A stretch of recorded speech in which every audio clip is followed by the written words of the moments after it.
Bueno, en este video explicaremos cómo se comporta el hueso desde un punto de vista biomecánico y cómo dependiendo del tipo de carga que recibe se producen distintos tipos de fracturas.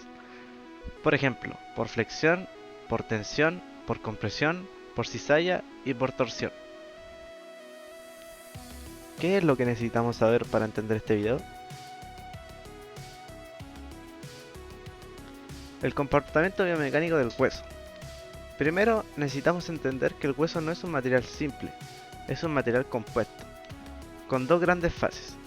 Una fase orgánica, hecha principalmente de colágeno, que le da la flexibilidad y la elasticidad al hueso. Una fase inorgánica, formada por sales, minerales, que le dan la rigidez y dureza. Esa combinación permite que el hueso sea fuerte, pero también capaz de deformarse un poco antes de romperse. Cuando aplicamos una carga al hueso, este responde siguiendo una curva, que es la curva de carga-deformación. Componentes. La zona elástica.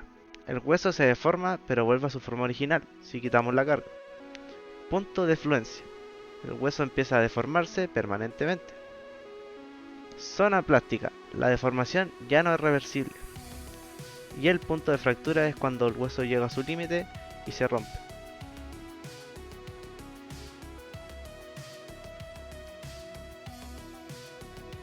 Tipos de solicitaciones mecánicas en el hueso. La tensión ocurre cuando dos fuerzas tiran del hueso en direcciones opuestas, estirándolo. Es como si intentáramos alargar el hueso. Cuando aplicamos una carga tensil, esta actúa perpendicular al plano de la sección transversal del hueso, y la máxima deformación ocurre precisamente en ese plano. Esto provoca que las fibras óseas, especialmente las más externas, se separen y se estiren. A nivel microestructural, la tensión tiende a abrir las trabéculas del hueso esponjoso y a separar las fibras de colágeno en el hueso cortical. Si la carga supera la resistencia, se produce una fractura transversa o incluso un arrancamiento si hay inserciones tendinosas involucradas. En la vida diaria, vemos solicitación tensil en acciones como lanzar, saltar o cuando un músculo contrae bruscamente y tira de su inserción ósea.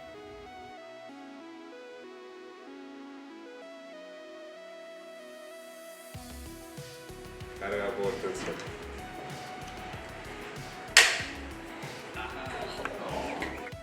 La carga por compresión. La compresión es lo contrario a la tensión. Estas son dos fuerzas que empujan el hueso una contra otra, como si intentáramos acortarlo o aplastarlo. La deformación también es máxima, en el plano perpendicular a la carga, pero en este caso las fibras se comprimen entre sí, disminuyendo los espacios intratrabeculares y se concentran en las zonas más densas del hueso. El hueso es muy bueno tolerando la compresión. De hecho, puede resistir más compresión que tensión o torsión. En parte sí es por la arquitectura interna del hueso, especialmente en vértebras y en huesos largos, que están adaptados para soportar el peso corporal.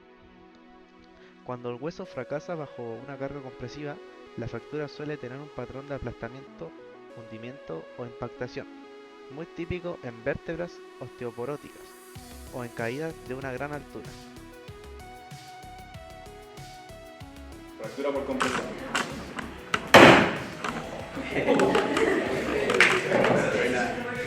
Ahora saquen una foto a la pobre.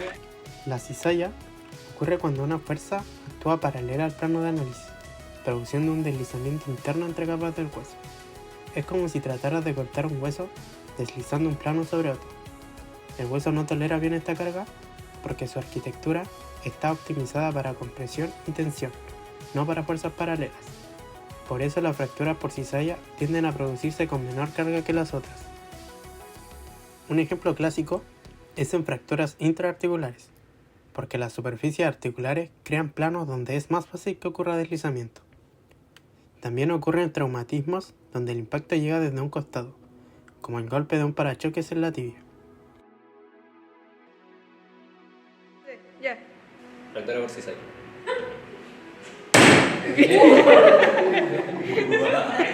Flexión.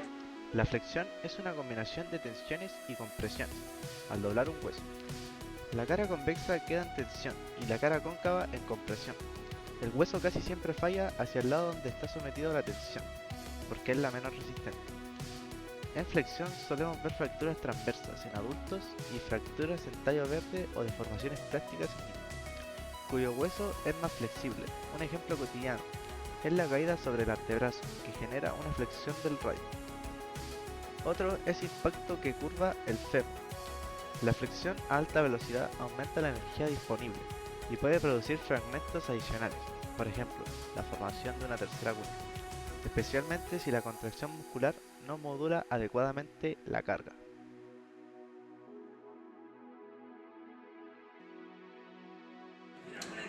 Carga por flexión. ¿Cuánto poder?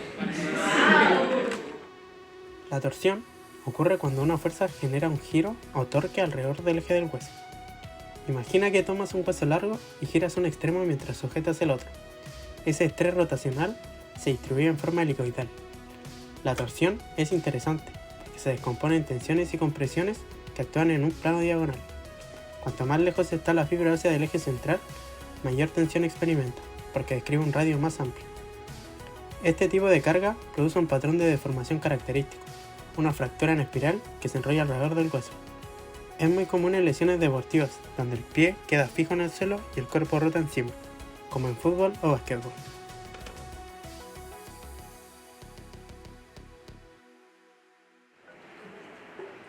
Fractura brusa.